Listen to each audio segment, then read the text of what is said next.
যে জাতীয়তাবাদের একটা শত্রু মিত্র আছে। দেশপ্রেমটা তো হচ্ছে জাতীয়তাবাদেরই একটা অঙ্গ। যে সময় পল্টন অফিসের সামনে অনেক নেতারা আসতে সাহস পেত না, পল্টন অফিস থেকে কেউ বেরিয়ে গেলে গোয়েন্দা পুলিশ তাকে ধরবে বা পল্টন অফিসে ঢুকতে গেলে ধরার সম্ভাবনা রয়েছে। এই যে সংকটকাল, এই যে ভয়ের কাল, এই যে ক্রান্তিকাল, এই ক্রান্তিকালের মধ্যে তারা এসেছেন এবং সহানুভূতি দেখিয়েছেন, সাহস জুগিয়েছেন। মাহদী আমিনের কথা আমি আর কি বলবো, খুবই সাবলীল স্বচ্ছন্দ গতিতে সে যে কথাগুলি বলে, আমার মনে হয় যে কোনো রাষ্ট্রবিজ্ঞানের অধ্যাপক ক্লাস নিচ্ছেন, ঠিক এরকমই আমার কাছে মনে হয়। নাম করা রাষ্ট্রবিজ্ঞানের বিজ্ঞানী ক্লাস নিচ্ছে, তার বক্তব্যের ধারাটা এরকম। আর আব্দুল হাই সিকদার জ্ঞানে, বিজ্ঞানে, কবিতায়, লেখায়, সম্পাদনায় এ যেন আরেকটি, আমি ক্ষুদ্র সংস্করণ বলবো না, কাজী নজরুল ইসলামের মাঝারি সংস্করণ, কারণ তিনিও মোটামুটি বড় কবি। এরপরে আমার অকৃত্রিম স্নেহের ছোট ভাইরা রাকিব, আমান যার আমন্ত্রণে এখানে এসেছি, বিশ্ববিদ্যালয়ের সভাপতি, ছাত্র দলের সবাই,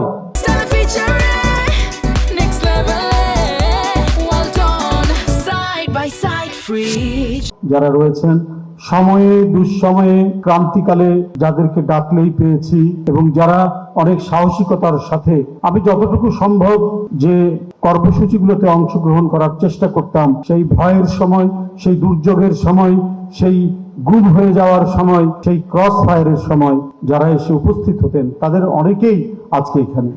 আর বিশ্ববিদ্যালয়ের সকল ছাত্রছাত্রী ভাই বোনরা সহ সবাইকে আমি আন্তরিক প্রীতি জানাচ্ছি, শুভেচ্ছা জানাচ্ছি। এটা যে কঠিন একটি সাবজেক্ট, ও তার সাথে একজনের নাম বলতে ভুলে গেছি, মাহমুদা বেগম, ও সরি, হাবিবা বেগম। আমরা বলবো যে একরকম একই শহরেরই, ও অনেক তখন ছোট ছিল, ওদের বাসায় যখন গেছি, ওর বাবার সাথে আমার অনেক সিনিয়র, কিন্তু একসাথেই রাজনীতি করার মতো। আর ওদের একটা লাল বিল্ডিং এর বাসা ছিল, বোয়ালিয়া থানা বলে যে থানাটি, তার সামনের দিকে। তো সেটা, সেই স্মৃতিটা এখনো মনে পড়ে। আমি পাশে আমি ইয়েকে বলছিলাম, আব্দুল হাই সিকদার ভাইকে বলছিলাম যে ওর স্মৃতি আমার কাছে হয়তো ছোট বা কোথাও থাকতে পারে, কিন্তু ওর বাবা মাকে খুব ভালো করে চিনতাম এবং একরকম রাজনৈতিক কলিগ ছিলাম, কিন্তু উনি ছিলেন আমাদের বড় ভাই তুল্য এবং সেও এত ভালোভাবে উপস্থাপনা করেছে, এত ভালোভাবে বলেছে। তো এটা স্বাভাবিক ব্যাপার।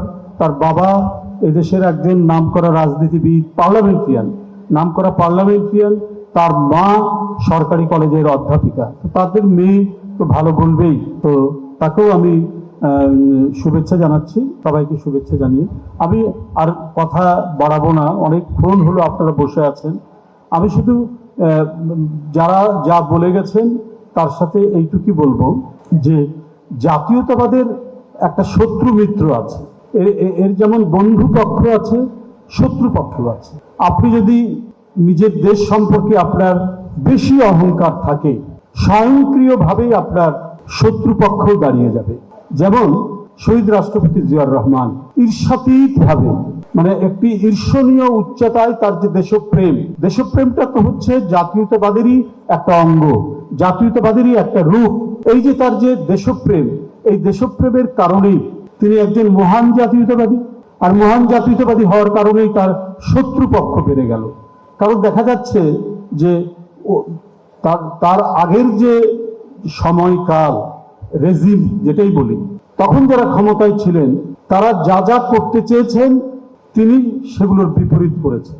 এটাই হচ্ছে তার সার্থকতা।